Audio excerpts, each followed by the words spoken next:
సాక్ష్యం ఏంటంటే నేను ఒక 2 నెలల నుంచి మందిరానికి వస్తలేదు. అయితే అంతకుముందు కూడా కొంచెం గంటలు ఉంది కానీ ఆయన షుగర్ వచ్చింది. ఒక 2 సంవత్సరాలు అయితే షుగర్ వచ్చింది.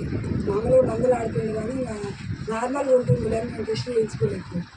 అయితే ఒక 2 నెలల క్రితం మందిరానికి అవతల టెస్ట్ చేస్తే ఎక్కువ వచ్చింది. అంటే ఉండేదానికంటే ఒక 60-70 ఎక్కువ ఉంది.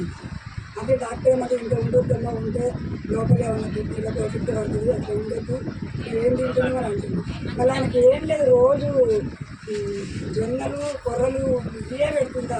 మళ్ళీ అన్నం అంటూ తినడు, ఒక వాకింగ్ చేస్తాడు, మంచిగా శ్రద్ధ పెడతాడు. కానీ ఎందుకో మరి సాతాను ఎన్నిసార్లు టెస్ట్ చేసినా ఒక 6 నెలల నుంచి ఎక్కువనే ఉంటుందని తగ్గట్లేదు అసలుకి.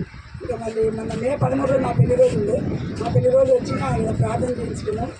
మళ్ళీ వెళ్ళిపోయినాక మళ్ళీ ఈ నెలకు ఇంకా నేను వారనాడు అయ్యగారు రమ్మన్నాడు.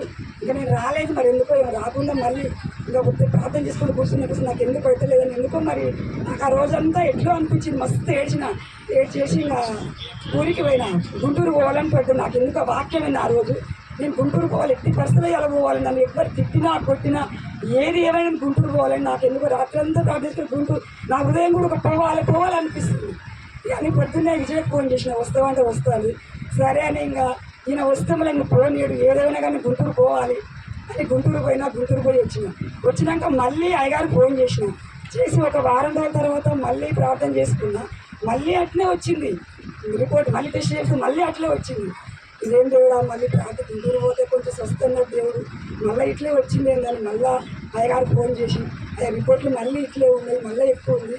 ఇట్లా ఎక్కువ ఉంటే అవి కిడ్నీ ఖరాబ్ అవుతాయంట, ఎట్లా చేయాలి అయ్యగారు అంటే ఇది సాతాను ప్రభావమ్మా, నీకు తప్పిపోతులే కొంచెం ఉంది కానీ ఇదికి రామ్మ అంటుంది. నాకు వస్తామంటే మరి వస్తలేను ఎందుకో, మరి సాతాను నన్ను పట్టుకుందో మరి ఆయన పట్టుకుని తెలుస్తలేదు. ఇప్పుడు 2 నెలలు నేను మందిరానికి రాక మళ్ళీ వీళ్ళకి వస్తున్నా పోతున్నా అర్జునాపురం వస్తలేను.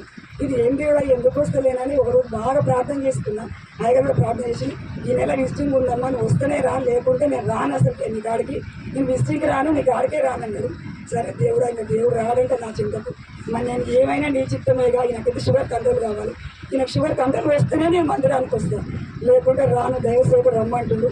నేను ఖచ్చితంగా పోవాలని మల్లెపల్లికి వచ్చి విజిటింగ్ చేయించుకొని మళ్ళీ ఊరికి పోయినాక మళ్ళీ టెస్ట్ చేయిస్తే నార్మల్ వచ్చినాయి. ఇప్పుడు మరి దేవుడు చేసిండో తెలియదు, నాకు శిక్ష దేవుడు పక్ష పెట్టిండో సాతాను పెట్టిండో తెలియదు కానీ నార్మల్ వచ్చింది. అయ్యా ప్రార్థన చేసిండు, నార్మల్ వచ్చినాక కూడా ఇంకా మళ్ళీ ఏమైనా కిడ్నీల మీద ఎఫెక్ట్ ఉందేమని మళ్ళీ ప్రాడంతా టెస్ట్ చేయించింది. కిడ్నీలు లివర్ గుండె అన్నీ టెస్ట్ చేపిస్తే అన్నీ నార్మల్గా వచ్చినాయి అన్నట్టు. నాకు సాతాను ప్రభావం అని అయ్యగారు అంటుండు. మీరు గట్టిగా ప్రార్థన చేయండి. నాకు మొత్తానికి ఈ గ్రామంలో నన్ను సాతాను వెంటాడుతుంది.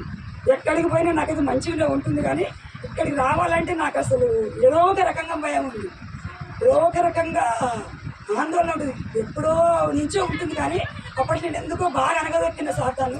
కానీ ఇప్పుడు ఎందుకో నాకు అంత బలం వస్తలేదు, అంత శక్తి వస్తలేదు. మీరు నా కోసం బాగా ప్రార్థన చేయాలి, మందిరానికి విడబాయకుండా, సంఘానికి విడబాయకుండా మళ్ళీ అట్లా శక్తి వచ్చేటందుకు నా కోసం బాగా ప్రార్థన. సాతాను బాగా పీడిస్తున్నాను.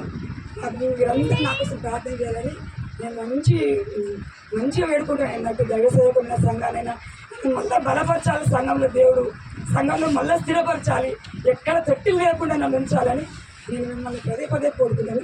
ఈ చిన్న సాక్ష్యాన్ని దేవుడు దీవించి ఆశీర్వదించాను.